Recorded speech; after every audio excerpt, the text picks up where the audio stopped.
Hello and welcome to this podcast. This is Tricia Carr. Before I present this episode, I just want to hold space with you all.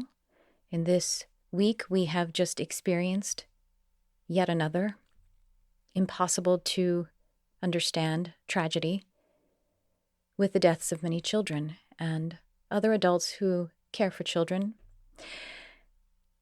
And without going too far into it, I want to just hold space with you all, like I said. And what holding space is allowing your conscious awareness to gather together with that amazing magnetic field of the heart, which is the center for grieving, the center for healing as well. And so with you, I hold that space and I hold prayer. And I know that some people, sometimes you see on social media, especially people criticizing prayer in these kinds of times, but let me just help you to feel soothed in case you do see that prayer, thoughts, having a contemplative consideration of the suffering of others. On the energetic plane, it is healing. And it also, in a sociological sense, informs us how to take action to help us to work from an uplifted character and from an empowered space to help either ourselves or others. I will just seal this time right now with just the attitude of prayer and hope and healing. And so now I welcome you to this episode.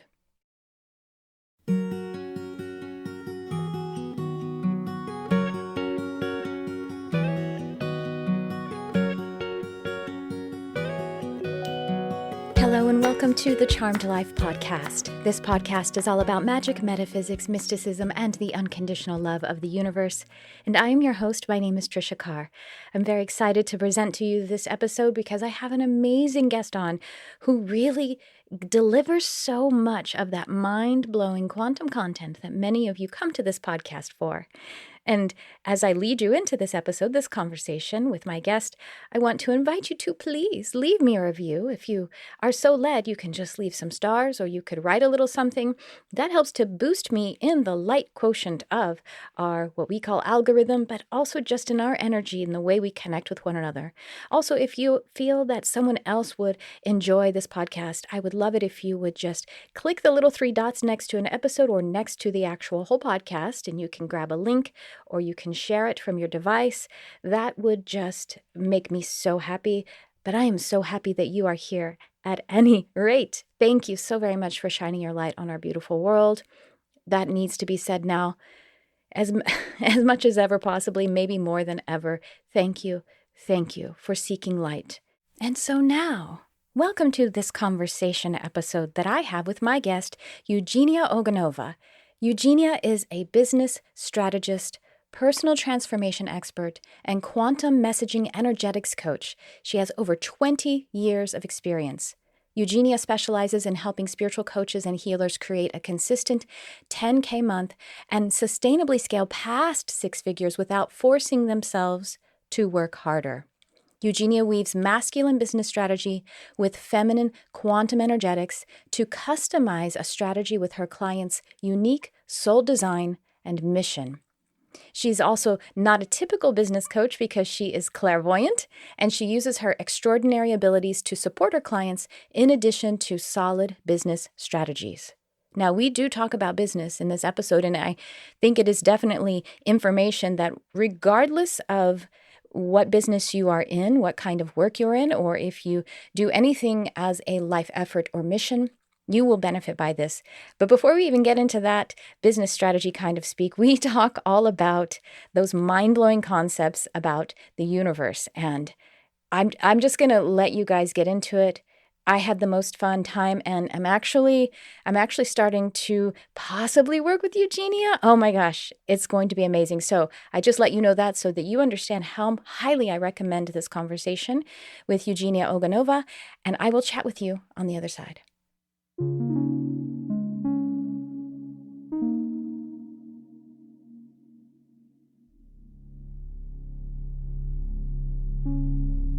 Eugenia, I am so excited to connect with you. You have such powerful, high vibrational energy. And I'm already just very inspired, even though we haven't gotten to chat that much or get to know one another. So, welcome to the podcast. And if you would like to start by sharing, whether it's your journey or the work that you're doing, just anywhere you'd like to start to get people into this magnificent starburst of a being that you are, amazing work you Oh, do. well, thank you so much for having me here. And yeah, I think I'll start by kind of explaining who I am so that people can understand why I'm saying or know what I know. I was born clairvoyant, which means that I could always see energy and clairsentient, so I connected multidimensionally, which made for a very unusual life because when I incarnated, I did not forget like most people Mm, forget, and then they kind of remember later on in life as they go on a spiritual journey. I did not have that. I came in and I was conscious from the beginning. So I started working with clients when I was 2 years old. By the time I was 14, I already had paid clients and a full practice. By the time I was 16, even more. By the time I was 20 something, I had a tour company taking people to spiritual sites and traveling the world. By the time I was 25, I think I had a bestseller book published, and now I have 3 of them, and so on. So my journey has always been of service. It's kind of like I mhm. came into this lifetime to serve. And if something, I actually had to figure out how to fit me as a human being into my life, because my life was so oriented on helping other people that the discovery was more about, what do I personally like? What is my preference? How do I fit into that? Do I like to teach here or here? Do it this way or that way? What kind of a people I like to work with, or what kind of issues I like to touch on, and so on. So my journey has always been service first, then me second, and over the years it actually equalized more, which is Good. probably almost the opposite than most people's journeys. That's right. Does sound like that. Wow. So I imagine was your family must have been comfortable with it or even encouraging of your Oh, it gifts, or how did depends. that work out? Some people in my family thought that there was something wrong with me. Other people thought, no, she's making it up. She's just normal like everybody else.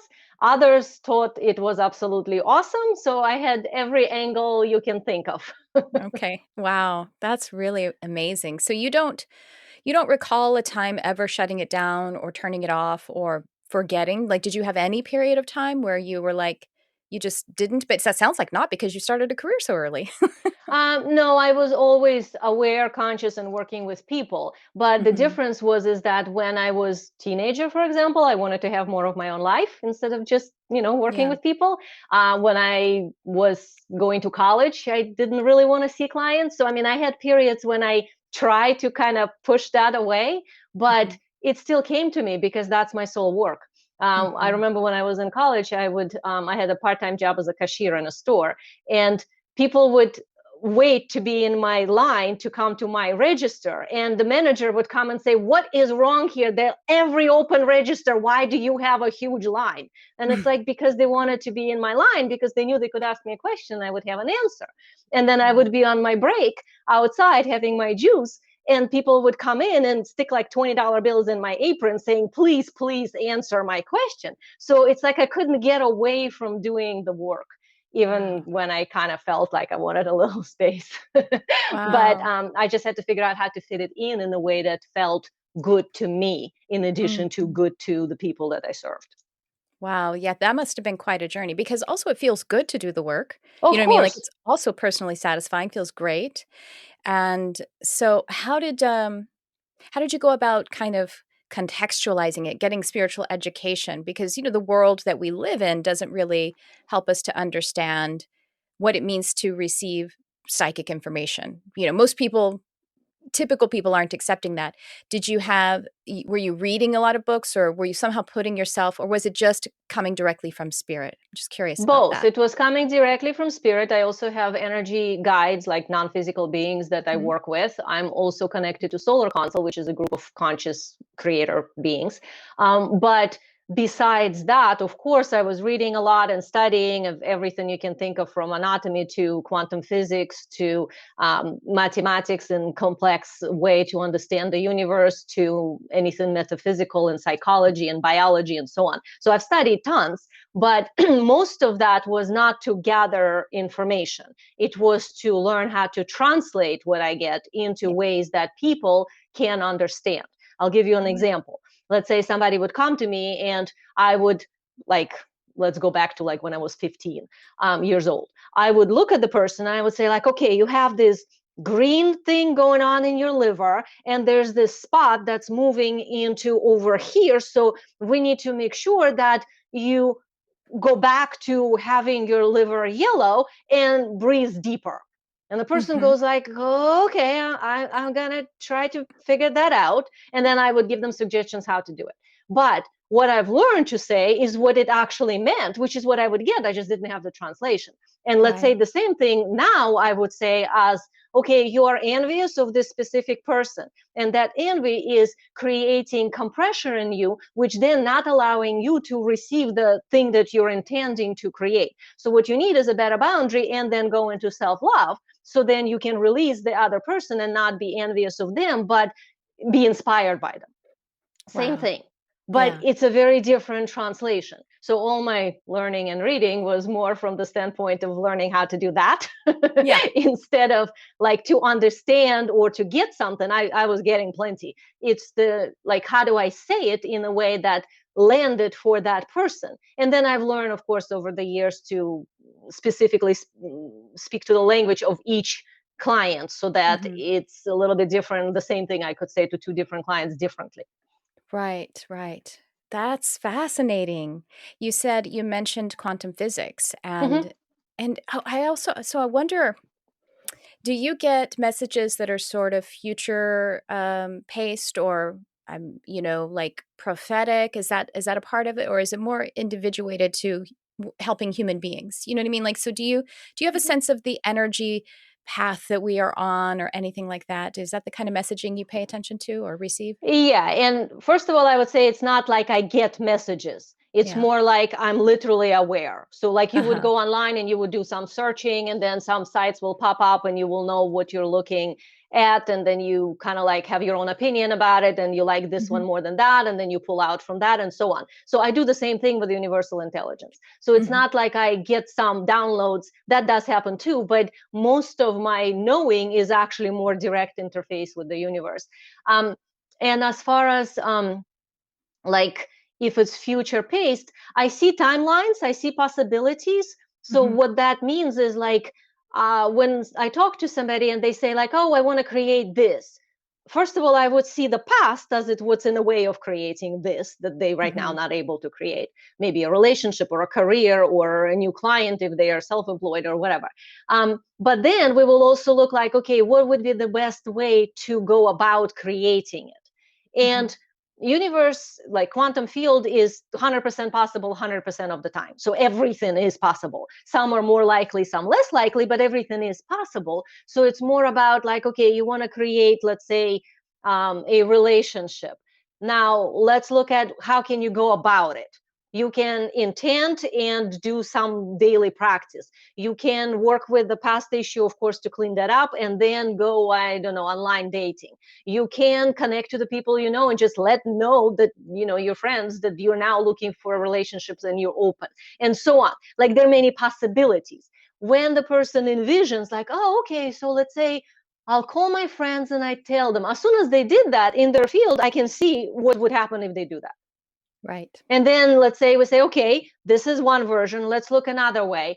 Let's say you go on social media and you start like dating on social sites or something. Okay, so let's say I'll go do that. And now they envision that for themselves. I don't need to know what they're thinking. I can just watch it in their field and I can see like, okay, that means this. And then we kind of like lay out the options. Some options are so much quicker, faster, easeful, and in flow than other options. even though there are millions of ways to do the same thing. So then I would make a suggestion as to like, okay, if you go about it this way, you will probably get there faster, but maybe it's a little more challenging. If you go this way, maybe a little bit longer, but way more fun way to do it. If you go this way, it will be a really long detour before you get there. So it, not to say like I see the future, because future is not written. So it's a kind of a mistranslation humans have when they think like, oh, this is how future will happen. There's many futures. They like ultimate possibilities. There's so many of every possible thing. So if we're very clear, what do we want to pick out of the quantum field? And how do we connect to that? What's in the way of connecting to that? Then we can become the thing that we just connected to, and then we manifest it in our life. So that is sort of future paced, but it's in a linear time future. But I work with spherical time when it all exists at once. And right, of course, we're always creating our reality. And when it comes to a lot of people creating it though. So let's say like, for example, we have some terrible crises as humankind, like climate change, the environment. And so we've got like momentum, and it's difficult for one person to, well, I don't know. Like, I guess there's a possibility the quantum field would say, of course, it's possible for one person to change everything. It's a possibility because everything's a possibility. So, is that something you are looking into as well, or do you kind of that's what I mean? Like, what about collective possible futures or possible collective future timelines? is different than personal future for sure. I have Transcension Gate is one of the groups where I do this type of work on a planetary morphogenic fields with a group of people. So it's possible to affect for sure, but you need 22% of the collective morphogenic field to agree with the new direction.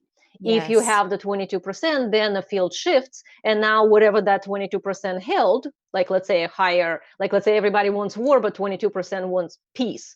Now, if they can hold that at the same time, you can shift towards peace. But it's true that one person can't just affect everything because of group consciousness. We're on a planet where people are not all the same in their developmental spiritual stages. A lot of the worlds that conscious like star seeds come from, they are kind of homogenous, where you would get like everybody about the same type of developmental stage, and then from there they just naturally kind of all advance because they all one morphogenic field. But on Earth everybody is different, and because of it we have many morphogenic fields with many different objectives and directives and parameters and ideas and belief systems. So we can only change ourselves. We cannot change someone else. We can only change who we are, because that's the domain we're in control of. So from that standpoint, if you, let's say, want a more harmonious environment, and let's say like smaller circle, let's say your friends are not harmonious, they bitch about life and they kind of negative, and you wish to be more positive, and you're a positive person, how come you're surrounded by not so positive people? I would say in this situation would be because they feed off you and you're letting them for whatever reason. So that would be step one, recognize that. Step two would be, how do you need to change you to not be surrounded by those people? Part of it could be internal, part of it could be the action. If you do that, now you're vibrating in a different frequency, so you change you. By doing that, you then attract to you people who vibrate at that frequency. There are, let's say, other morphogenic fields of other communities that maybe are very friendly and high frequency type of people. And by being able to keep yourself at that frequency, you kind of shift there naturally. Versus trying to change the group of people you're with, you change you, which then creates a different group of people around you. And some people from your current group in morphogenic field could follow you as well if they're able to stretch, but maybe they couldn't do it on their own. And it's very exciting when you see the people who do stretch, because you're like, wait, of course, yeah, I completely changed, but they went ahead and decided to change as well. That's amazing. I love this conversation, though. I love that you mentioned on other planetary existences, other densities, then there's more of a homogenized soul evolution. And so that's why they can ascend together. But here we are a shit show, aren't we? But it's actually, it can be helpful to recognize that. I think that can be a bit of a comfort. To me, sometimes that's a comfort to be like, wait a minute, I'm not working harder than other people when I'm feeling a bit sorry for myself, or if I'm feeling, let's say, disappointed in how this person, what I see, people are not capable of having compassion or caring about certain things. It's like, well, oh, wait a minute. We have really different perspectives. We have different, I don't know, soul evolution types. And that's not to actually make me feel egotistical. It's to make me feel sane. We just have so many different types on this planet, right? That Right, it's and just, that's just a component of being here. So and right now, it's hard work. And yeah, 92% of this planet are people who are below compassion frequency level. 92% is the, Yeah, oh, wow. Oh, 8% gosh. are above. So that 8%, that's the ones that usually identify as star seeds or sensitive Mm-hmm. people or intuitive or whatever. We naturally 100% at compassion and above, as in Mm-hmm. godhood or understanding or connecting and all that. But majority are the 92% are under. That does not Mm-hmm. mean they're not capable of compassion. That just means they enter it and exit it. They don't stay there. They don't live there. That's not their dominating filter. It's something Mm-hmm. that they experience occasionally. Usually, if they go to church or if they go to some spiritual practice or whatever, and then they fall right out of it. Mm-hmm. Or So, maybe something happens with their family. When people shift their opinion about, like, just the example that's coming up, gay is wrong, but then their child ends up being gay, and then they go, oh, actually, I think gay's okay. mhm, You know what I mean? Like someone close to them triggers a compassionate expansion. mhm, yeah, That's sometimes that's how people grow. possible. But I'm also talking about the actual evolutionary level of a Yeah, specific soul. So you right. can, like the way I teach it in my Transcension Gate, is that you can connect it to like school system, so it's easier. Majority of people on the planet Earth are in middle school. Mm, That's wow. tribal warfare. That's That makes like a lot of one tribe against that another tracks. tribe, and they kind of clash, but they big fields in that way. That means they Yeah. don't really have a clear self. Their self is tribal. And now for these messages. Hello, my friend. It's Tricia Carr. I'm here to invite you to my coaching and mentoring portal, Modern Mystic Life. This high value, easy access portal is like having a spiritual mentor right in your pocket. You'll receive all the inspiration right there in your text messenger, and you can also access it on your desktop. I will be delivering the tools and technology that are proven to evolve your abundant life inside and out. You will receive daily inspiration, education, and practices to help you evolve your life as a mystic and a human spiritual being. Plus, you will have access to my monthly workshops in which I teach and channel cutting-edge spiritual content, and also will give guidance, intuitive readings, and attunements right there in our group setting. I worked with Spirit to co-create and manifest the best way to support you and in the easiest fashion, and here it is. I'm very excited to co-create with you too. So, welcome, my friend, to your modern mystic life. And now back to the show. Yeah. Then some people are the what we would call a high school, like lower high school. That's like negative selfish. So that would be manipulative, maybe politicians or CEOs of companies that then manipulate those larger tribes. Mm-hmm. And Yeah. then above that is the cause level. Those are the people who stand up for causes. They like, in a positive, that will be like King Arthur, like that, the higher concept of standing for something that's bigger than you. In a lower Yeah. sense, it could be standing up for somebody's idea, but it's Mm-hmm. still, that's the next level after selfish. And under the majority of the tribal kind of middle school, there would be like kitten garden. Those would be the people who just want to have families and have food and have sex, and they don't care about anything else.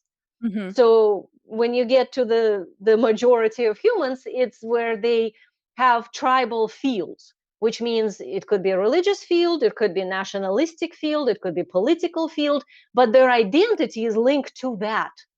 Right. That's kind of what determines Right. where the soul level is. It's who are you.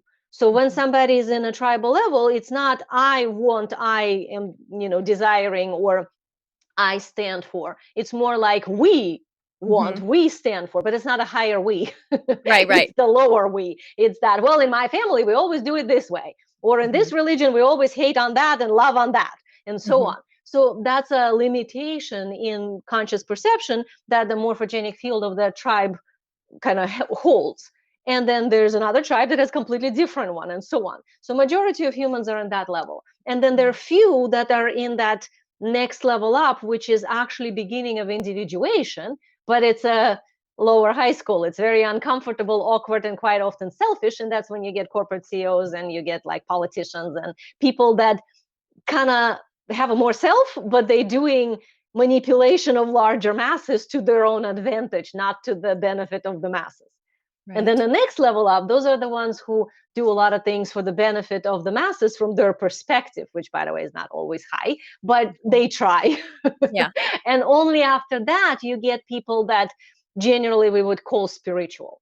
Mm-hmm. This is where you really get to like, okay, we all matter. It's I don't care your religion, your status financially, your race, your nationality. None of that matters. Like, if you're in trouble, I'll help you. Like, it just goes at that kind of common sense that, hey, we're all human. Mm-hmm. That's a beginning spiritual level. Those people might be religious, they might not be, but at least they are at the place where they see God in everything.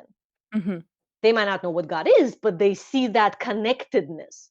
Right. And then after that, that's when we get like higher levels.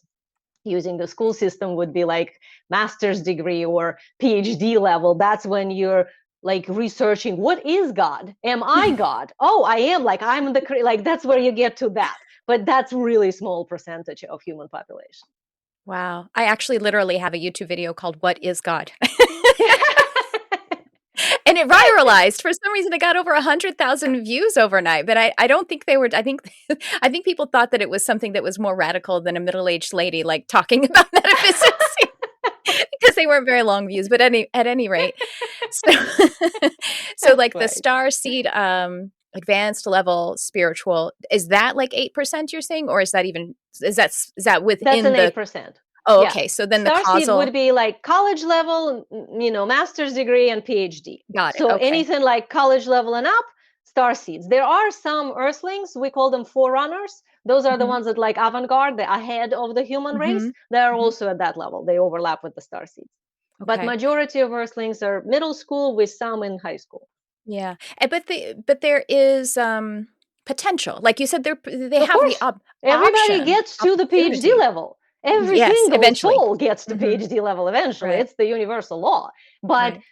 for star seeds, I always remind people like, this is not your planet.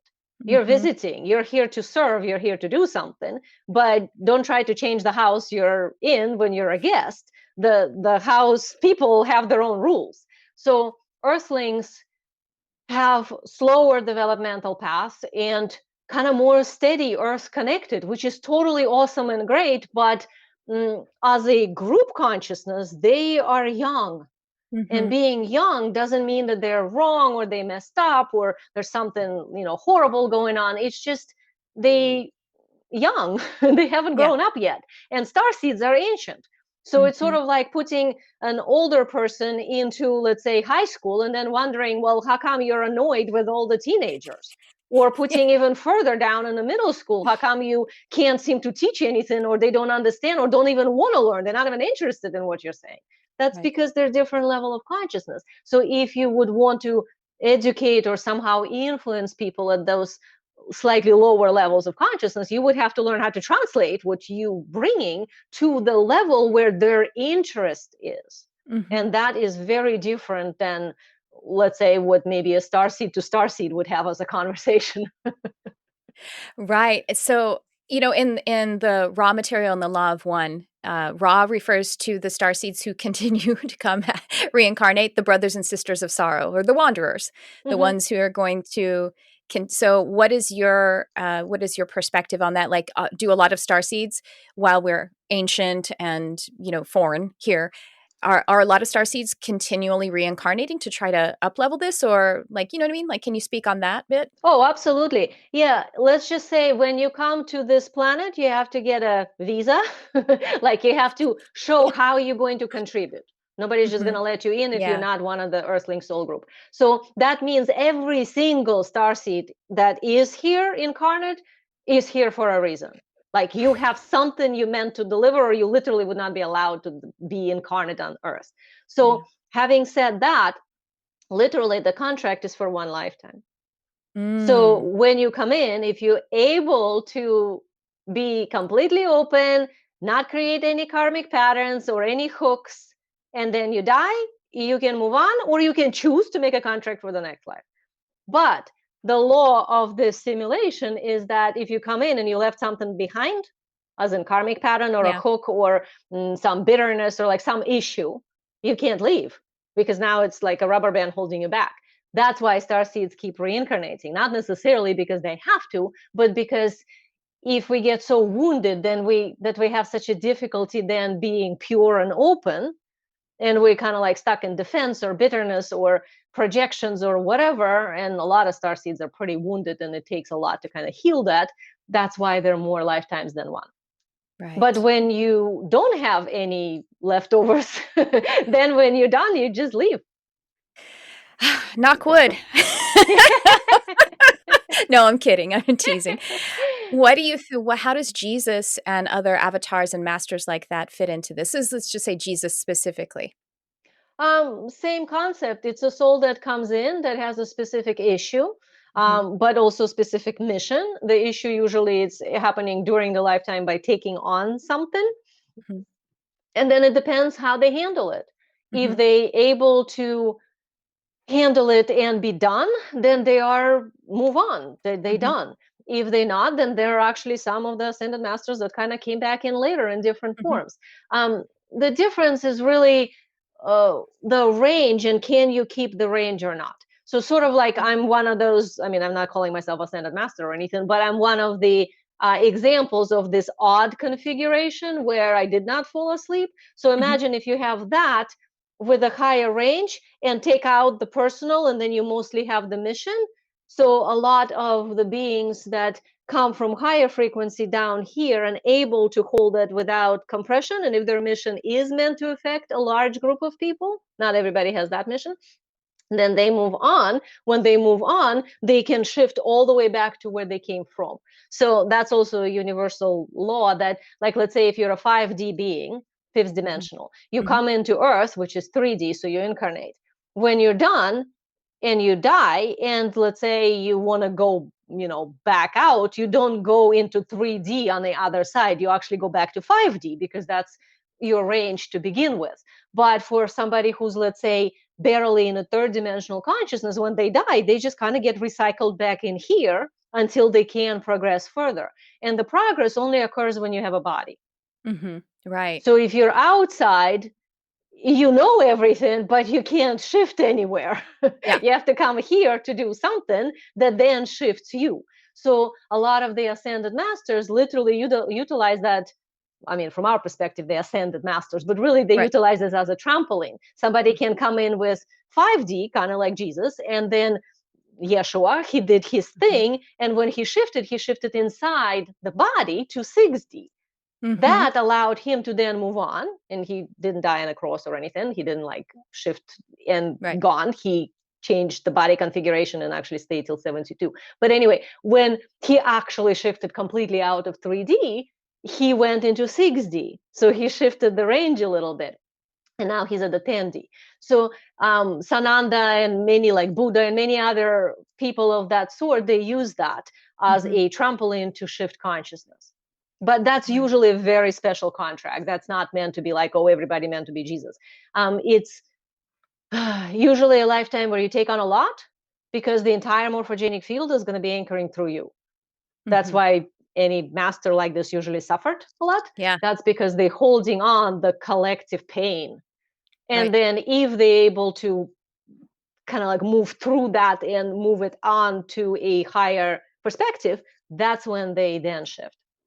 And you know what? It's interesting because the Christian religion has it kind of correct in language, but not in practice. That how he, like what his example is or the path that he took was able to, it has shifted things, but the practice is, if you just say that you believe in him, then you have that as well. You know what I mean? Like Yeah, it's, but that has absolutely nothing to do with Yeshua anymore. That's I now know, of some course men that not. sat together and decided that this would work better for our civilization to Yeah. think this way. So Yeah. if you know any history, like in Mhm. 332 BC, when they shifted the Nicene, but they like burnt Council of all the Nicaea. other books and just picked the specific pathway that was more beneficial for the empire. That's Hmm. like already right there political. So Right. even right after the, generally this is like, if we step away from Jesus to how it works in general, a master comes in, master brings in the frequency range and the message. Hmm. People around the master, the close disciples or students or like the immediate circle, while Hmm. the master is alive, he or she, those Hmm. are the ones that get the first immediate imprint, but they already filtering it through their own story. Right. So whoever is attracted to that master are kind of like the faucets of the main message that's already going to be a little bit distorted. Hmm. After the master moves on, this group of people goes on into the world to teach it. And if you give it enough time, those will be actually completely different teachings because they all have a different angle on what they're doing. And then Yeah. out of that grows religion, which most religions are actually meant to manipulate people and not Yeah. support them. So kind Right. of like consciousness ends at that point. So Right. anytime somebody is looking at religion, if they really want to utilize it for consciousness, they need to clean up the religion and look for the essence, look for what's the message, what's the magic of it, because Hmm. whatever that is, it's the truth.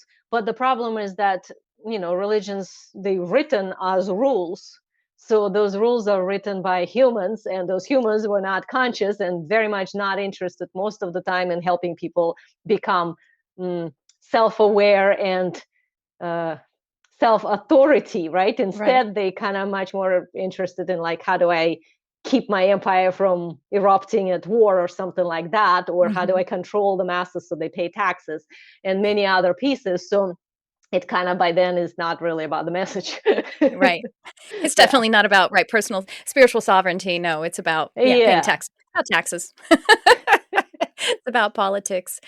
This has been such an amazing conversation, and you have, and so you also but a lot of the work you're doing. So you do teach a lot of this kind of material. Do you? And then are you working one on one with people? I know you do soul aligned business.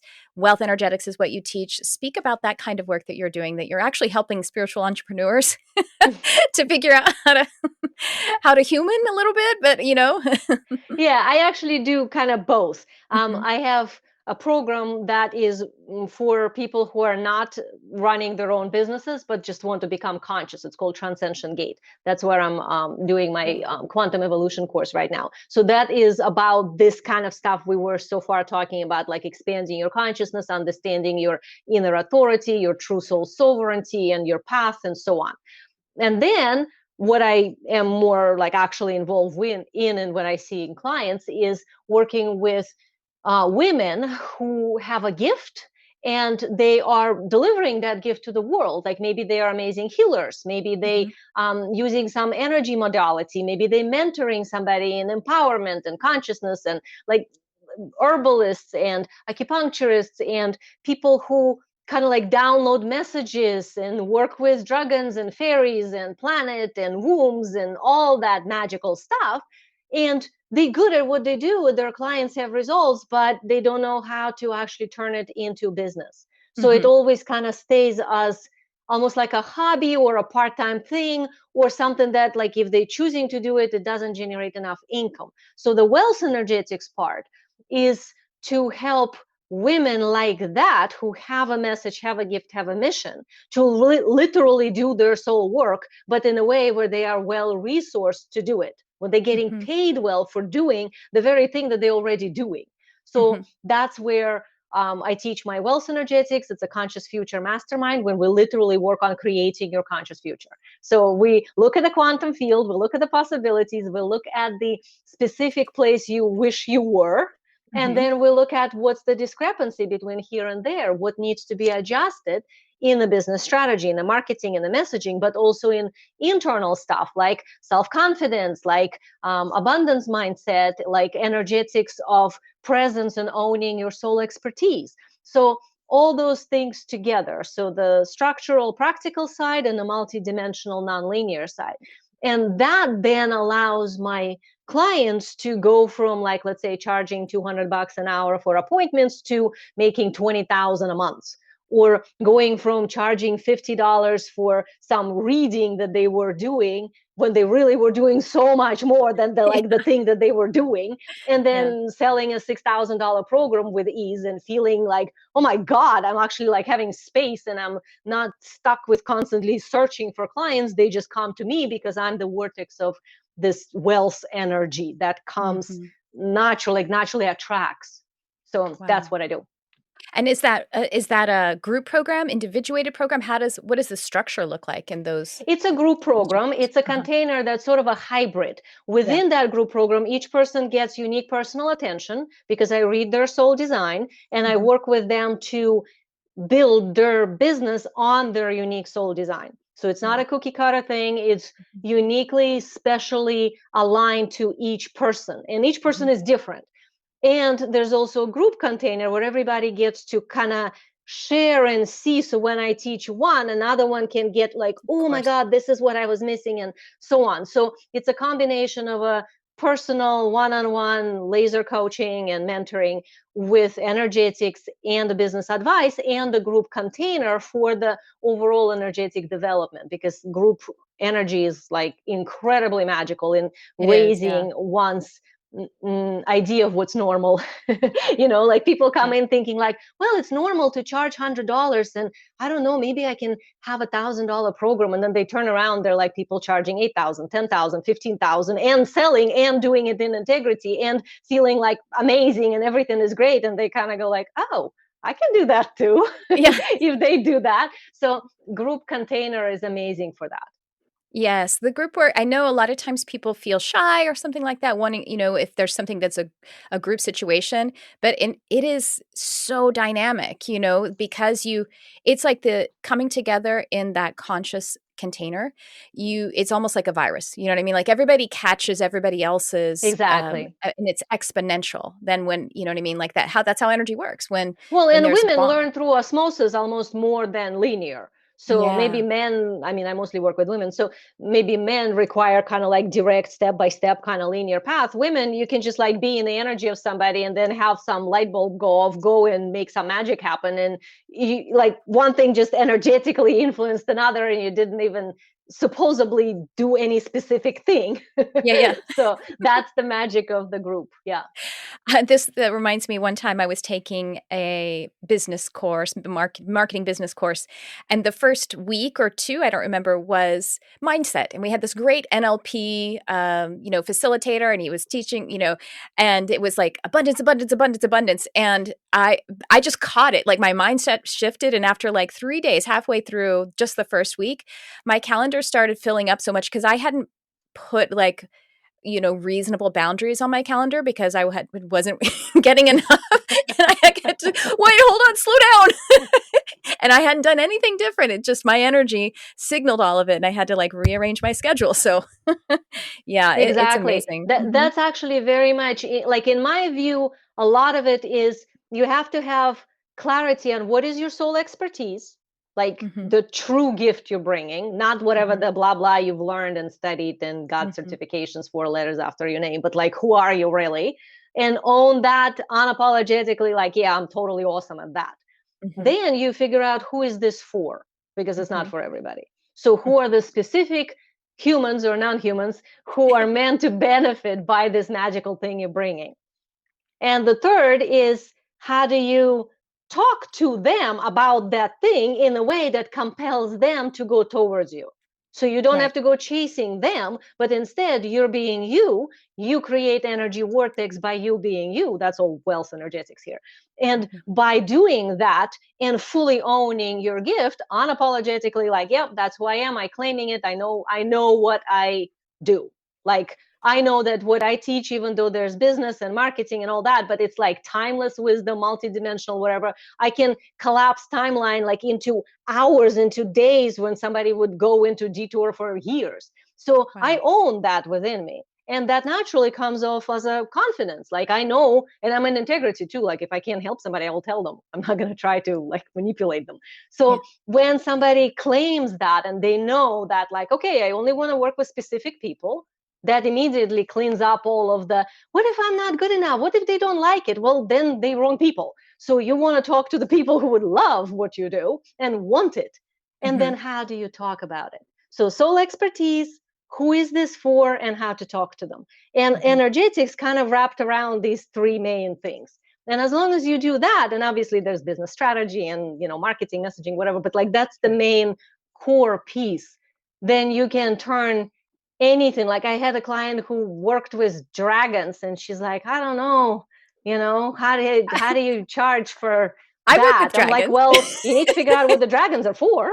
Because Yes, nobody's going to pay you to just talk to a dragon, but what is this for? So when she figured it out, she started selling a $12,000 program, and it works. People come and want to work with her. And I have so many examples of this really odd things. Like I had a client who was working with clearing up generational, ancestral kind of karmic weight, and doing it in a shamanic way because she's kind of generational shaman herself. And again, charging before probably $50 or $60, something like that. And it's like, okay, you have a lot of people and you're doing a lot of work, you're busy, but you're exhausted. How well do you think you're actually changing this planet? Not so much.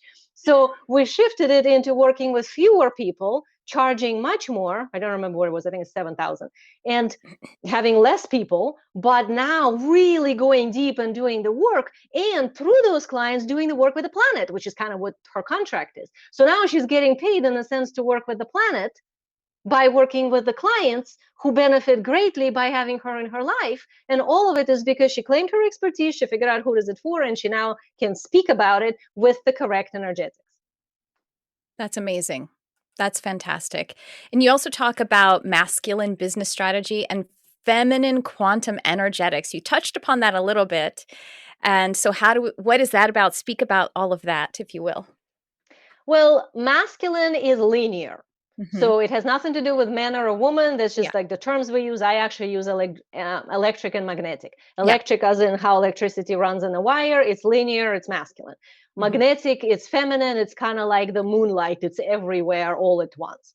So everybody has both polarities. Just because you're a woman doesn't mean you only have magnetic. Just because you're a man, you only have electric. Everybody has both. Nobody's 50-50.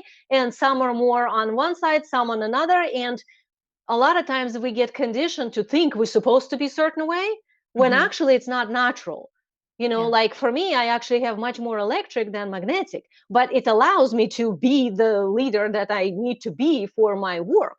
If I was the other way, I wouldn't be able to do what I meant to do. And the same thing for every single person. Whichever the polarity balance you have is uniquely situated for your contract, for your mission, for what you meant to do, learn, and how you meant to affect the world through you. So in the work that I do, I connect both of those sides, but I literally have strengths on both sides. That's kind of less usual. Usually people have strengths on one side and another one is more private. I happen to have both.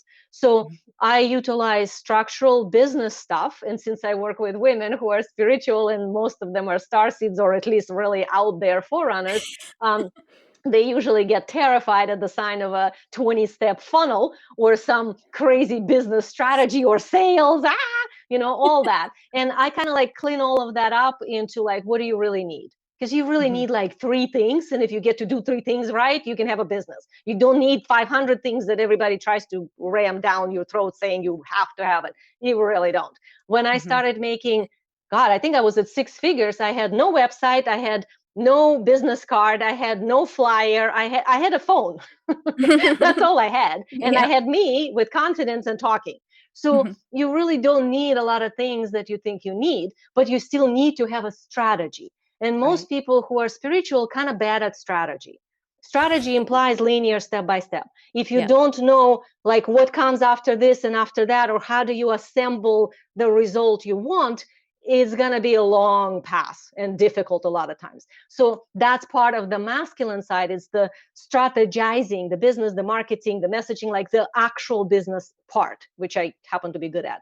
And the other side, that's because I have the access, being clairvoyant and having the multidimensional people in my head my entire life, I always feel that link, and I can see the essence of a person. I can see their possibilities, timelines that are more beneficial, and so on. So we work with the quantum field. That's why my program is called the Conscious Future Method, because we literally work with how to create your future consciously, not just like how you randomly end up somewhere, or how to sit there and meditate and intend and do vision boards and hope for the best, but how do you actually apply strategy paired with this multidimensional quantum access that allows you to pull from the quantum field magical things when it literally looks like magic. It's like I'm doing this one foot in front of the other in the strategy part, like really minimal, everything is good, and then boom, amazing this happens, amazing that happens. And the big happenings we don't create by strategy. Strategy is the foundation, and then the magical stuff kind of lands onto it because you gave it the path.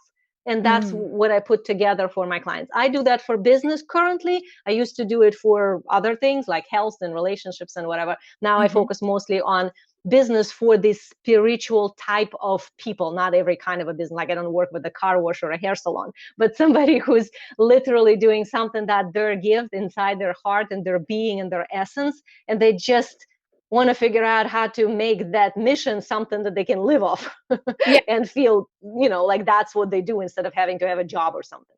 So, Yeah. Wow. Oh my gosh, I'm just so blown away by this whole conversation, Eugenia. It's really amazing. Excuse me. So, you have, you have those two programs, you have the different work that you're doing, you have your books. What other ways, or what else is there to share about how people can connect with your work, how they can work with you, or, what else do you have? Any last things to say? well, I'll give you 4 simple ways. One is you Good. can find me on the Facebook. That's Uh-huh. just like I look for Eugenia Oganova and you will see lots of activity on everything. Another Okay. one is I would like to give you guys a gift. If you are a spiritual type of a coach, healer, mentor, something, and you're maybe already generating income, seeing clients, awesome. Maybe you're just starting and you're like not even sure how to start and you're afraid of the typical business stuff. I have a free training that will really help you understand, and then you can see what you want to do next with the information in it. It's called How Coaches and Healers Get to Sustainable 10K per month doing their soul work. And they find high ticket clients who are excited and want to pay the money instead of you having to go and chase them. It's actually like magic, but it's possible. And like I know how to do that, and my clients do that. So that training is soulstrategywebinar.com. So if you go there, that's what you're going to see. Another thing, the number 3 thing, so this is 2. Number 3 is the program I have mentioned, which is Quantum Evolution Transcension Gate. That is an ongoing program. It's a year long. So right now we're kind of in the middle, but you can still come in and you get access to everything that has already happened. Great. That if you are the person who's maybe not a business person, but you really resonate with everything I was saying as far as consciousness and the cycles and the star seeds and like all of that is in that program. This is definitely check it out. That's in transcensiongate.com. So if you go there, that's my main website. You can find Quantum Evolution course in there. And that's pretty much it. That's the main access to me that allows you to have one way or another benefit by some of my teachings. I do a lot of free stuff. So if you're on my website, there's like a library of probably hundreds of different posts and educational things. And the last thing was the book. If you are interested in personal development, I have a book called Mission Alpha, The Wise and Passionate You. Mission Alpha is literally like your Mission Alpha, like your main way of living your life. So that's a book that kind of like a manual. So that's like 10 years of my teaching that was a curriculum of my school that now is put together in the book because I don't have that program anymore, but you can have access to it by reading the book. And it literally, I always joke, it's like if you're not psychic, by the end of the book, you'll be psychic because you like literally understand like, oh my God, I get how the whole thing works. Like I get it now. So that you can get on Amazon. Again, just search my name and you'll see Mission Alpha. Well, we'll have all of the links in the description of the podcast. So, and thank you very much.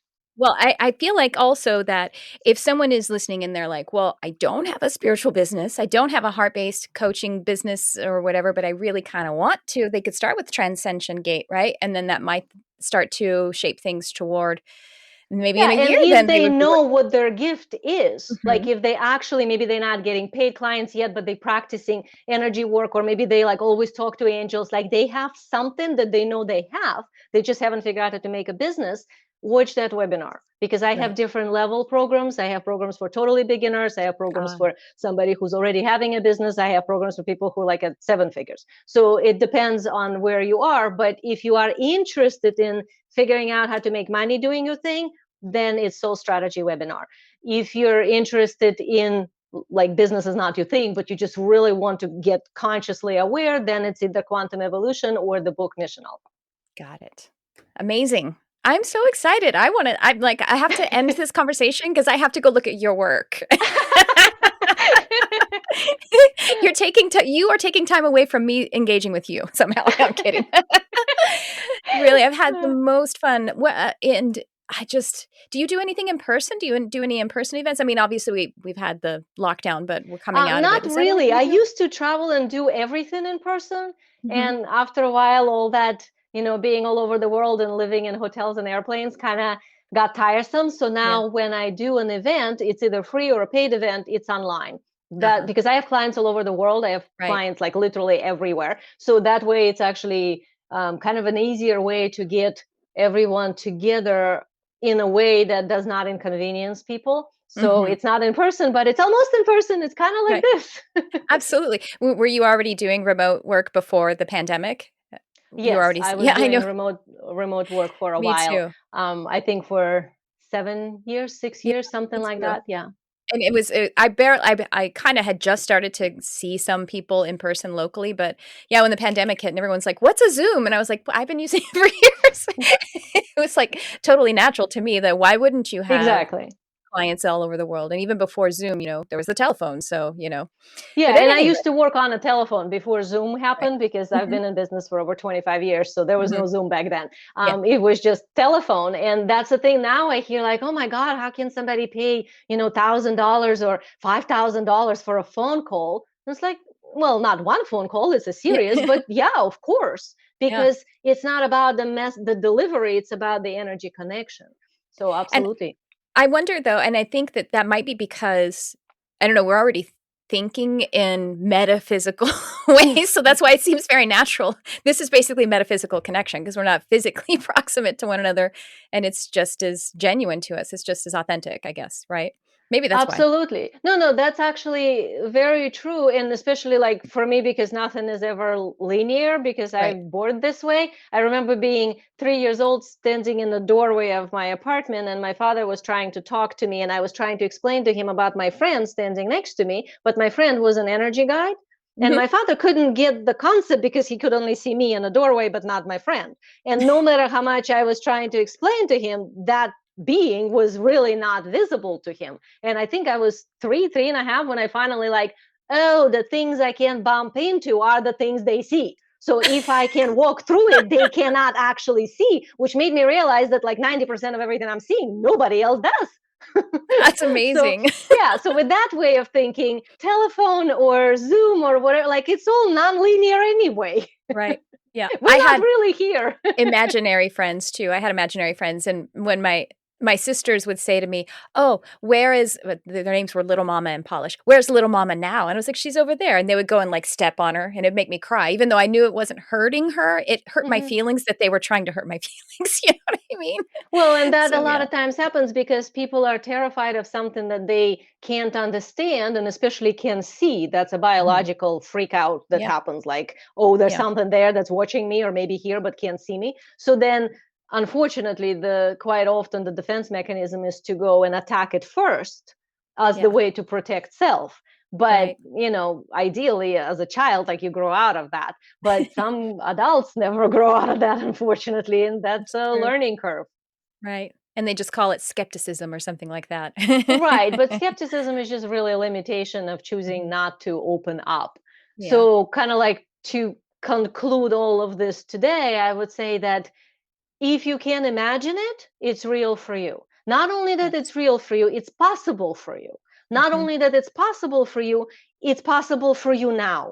Right. And that's a really good thing to kind of get your mind to wrap around, that if you imagine some relationship or career change or a health positive change, or a client, if you're a business owner and you're looking to attract a specific type of a client, if you can really imagine it, not kind of hope and wish for it, but really like make it a dream, walk up into that movie, imagine every detail. What is the smell? What does the person look like? How does it feel? That does not mean you're going to get exactly whatever you imagine, but by the fact of you imagining, you're shortcutting you now to you in a quantum field where that something exists.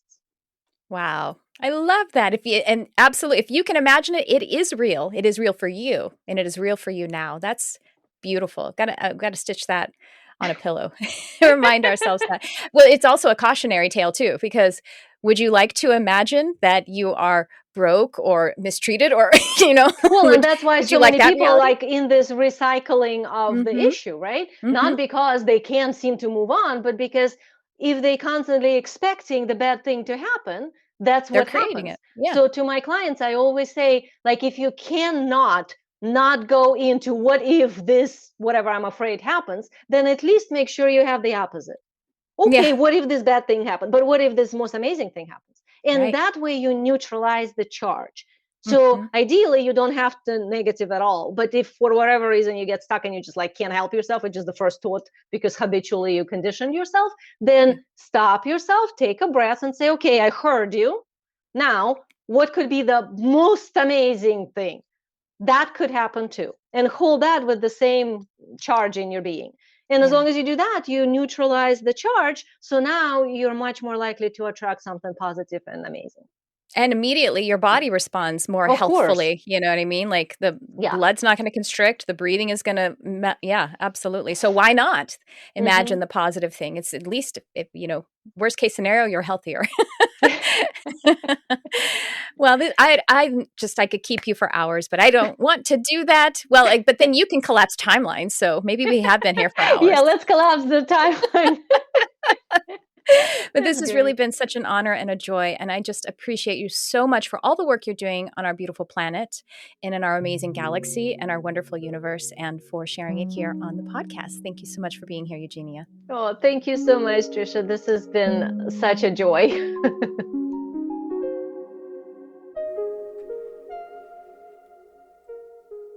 Well, there you have it, everyone. Eugenia Oganova. And she has given a few links that are included in the description here. Some to that, like the Transcension Gate course that she teaches, and also to a free gift. She has webinars and she has other free gifts. And those are very valuable, really great content. So if you were excited by what you heard here, do check out the links there. And just find what she's doing, because I find her to be really a strong and powerful voice in our modern spiritual experience. And I want to also invite you to find me on Instagram. There's a link in the description, but you'll find the me on Instagram by searching my handle, which is at Tricia Carr Charm. That's also my website, triciacarcharm.com. And, I've mentioned my Modern Mystic Life coaching. It's really inexpensive, $11.11 a month, $11.11 for fantastic content that I'm delivering to you regularly. Support, fellowship. I would love to have you there. And also my YouTube channel. And you can find that by just searching my name. That is youtube.com/Tricia Carr. And finally, my newsletter. I took a break from my newsletter for about a month because, well, I had some life stuff going on. Mainly, I had a kitty, my Franzi, who was injured, and I had to monitor him, his sleep, seriously, for over a month, like watching him, making sure he wasn't jumping and doing dumb things, because he had a sprained ankle, and he still wants to be, he thinks he's a kitten, even though he's 10 and a half years old. And an injury is not going to keep him from trying to do silly things like jump off of spaces that he can't jump off of. So I had to sleep with my Franzi, which I don't normally do because he's too wiggly. And also like kind of wake up a lot to check on him. I'm sharing that with you because some of you may actually relate because you have animals or children. At any rate, that actually, kind of pushed into my day. And the thing that fell off the plate was I had to take a break from the newsletter. Kept up with the podcast, kept up with clients, kept up with the YouTube channel. And but I am getting back into it. So essentially my newsletter is like a blog post, and I actually do sometimes, they're often posted as blogs on my website. And then you'll also get some of that, if not all of it, in the newsletter, and also just stay up to date on the different things that I'm offering and the ways that we can connect. Okay, everyone, that's what I have for you in this episode. I encourage you to go listen to it again and share it with other people, because there was a lot to glean from it with Eugenia. And do stay tuned for the next episode. And thanks for tuning in. I love you, whoever you are.